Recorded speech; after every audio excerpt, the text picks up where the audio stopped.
Hello and welcome. Today I'm going to talk about how to lose your lower belly pooch. If you're here live, let me know where you're tuning in from, or if you catch the replay, put replay in the comment section below. So now I know that everyone is busy and I'm not going to take much of your time. So I'm going to go right into the subject. Listen, ladies, if you have a lower belly pooch, it's mainly because of your poor diet. Unfortunately, as hormones drop over time for us women, and if you don't take action now, you will carry that pooch around for a very long time, not to say forever. If you eat a diet that is high in calories and high in processed food, you will not only gain fat, but also you will create inflammation in the body. And here is what happens. Let me explain this. Once you create inflammation disturbs metabolism, it makes it slower and also changes the hormonal responses we have. And that results in fat accumulation and increases the lower belly fat specifically. Let me give you now 6 important points that I also share with my clients. And I don't know if you have seen any of them in the pictures, they have crazy results. The number one thing to do to get rid of that belly pooch is to reduce your calories.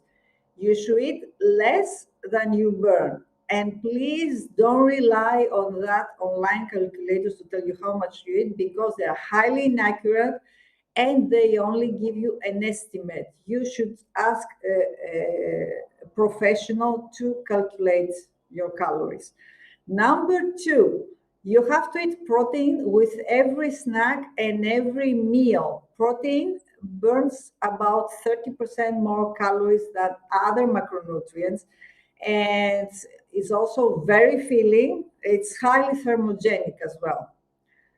Number three, you have to reduce your carbs. You don't need to eat so many carbs. Your body doesn't use them, it doesn't need them. Instead, you have to increase the servings of veggies, either cooked or raw.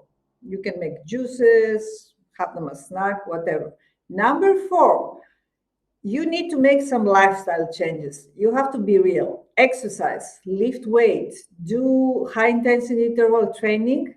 And the most important thing, you have to sleep enough. If you don't sleep enough, you are sleep deprived, you're messing up your hormones. Number five, you have to avoid any liquid calories you take, like all these special coffees, sodas, even those with low sugar, cocktails. They all increase inflammation. And finally, my number six is to keep doing those core and ab exercises. Okay, you have to be clear here. They will not help you burn fat, but the thing they will do is they will keep the core tight and strong. So when you start losing fat, your belly and the entire waist will start appear tighter and smaller. So this will help you indirectly. So I hope this is helpful for you. And if you want to know how you can lose fat, how to get fit, you can send me a message to get more information and see how I can help you. So I wish you all a beautiful day and I will see you very soon.